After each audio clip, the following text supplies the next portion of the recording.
지난해 우리나라 1인당 국민소득이 3만 달러를 돌파했습니다. 선진국의 기준 지표란 점에서 의미가 크지만 국민들이 실제 체감하는 수준과는 괴리가 있다는 지적입니다. 경제부 류정 기자와 자세한 이야기 나눠보겠습니다. 류 기자, 네. 먼저 이번에 3만 달러 돌파 12년 만이라면서요? 네, 그렇습니다. 우리나라가 2006년 2만 달러를 넘은 이후 12년 만에 3만 달러에 돌파를 한 건데요. 국민소득은 국민이 한 해 동안 벌어들인 소득을 가리킵니다. 지난해 1인당 국민소득은 1년 전보다 5.4% 늘어난 3만 1,349달러, 우리나라 돈으로 3,449만 원을 기록했습니다. 국민소득이 3만 달러를 넘고 인구가 5천만 이상인 나라를 의미하는 30, 50클럽의 우리나라가 7번째로 진입하게 된 건데요. 현재까지 선진국 진입으로 통하는 이 30, 50클럽에 가입한 국가는 미국, 독일, 일본, 프랑스, 영국, 이탈리아, 그리고 우리나라까지 7개국입니다. 네, 분명 자부심을 가질 만한 지표이긴 한데 왜 이렇게 체감이 안 되는 걸까요? 네, 그 이유는 지표와 그 체감 경기와의 괴리가 크기 때문입니다. 네. 국민소득을 좀 더 면밀하게 들여다보면 우리나라는 가계 비중이 낮은 편입니다. 국민소득에는 가계소득뿐만 아니라 정부소득과 기업소득이 포함되어 있고 여기에 환율 영향도 더해지는데요. 2017년 기준으로 국민 총소득에서 가계가 차지하는 비중은 56%입니다.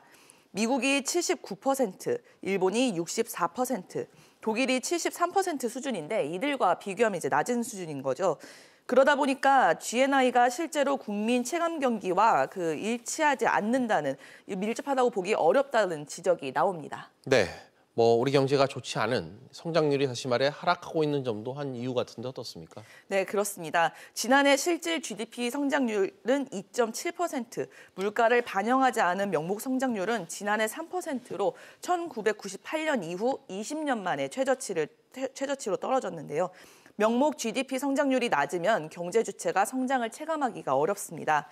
특히 소득 증가율은 경제 성장률을 밑돌았습니다.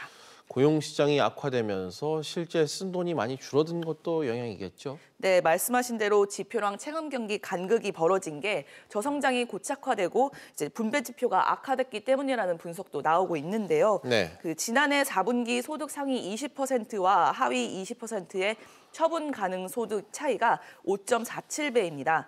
4분기 기준으로 볼 때 통계가 집계된 2003년 이후 최대인데요. 소득 하위 20% 가구의 소득은 월 평균 123만 8천 원으로 1년 전보다 17.7% 줄었습니다. 여기에 대출금리가 오르면서 이자 부담이 커진 데다가 최저임금 인상 등으로 인한 여파가 자영업자들의 상환 능력에도 영향을 미치면서 고용 상황이 더욱 악화되고 있습니다. 이런 것들이 국민소득 3만 달러 시대를 더 체감하기 어렵게 만드는 요인들입니다.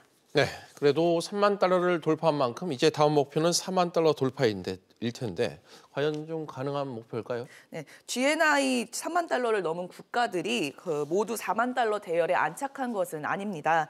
일본, 프랑스, 영국은 통화 가치가 상승하면서 이 3년만 안에 4만 달러에 진입을 했었는데 경기가 둔화되면서 현재는 3만 달러 후반대에 이제 머물러 있습니다. 예. 그럼에도 우리나라가 성장률을 2% 중반대를 유지를 한다면 4만 달러까지 10년이 채 걸리지 않을 거라는 전망도 나오고 있는데요. 네. 하지만 성장률 하락이 지속되는 점이 문제입니다. 국제 신용평가 기관인 무디스가 올해 우리나라 경제 성장률을 2.1%로 하향 조정하면서 성장률 하락 우려가 더욱더 커지고 있는데요.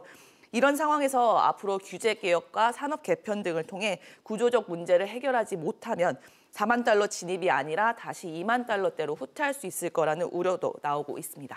네, 경제부 류정 기자와 이야기 나눠봤습니다.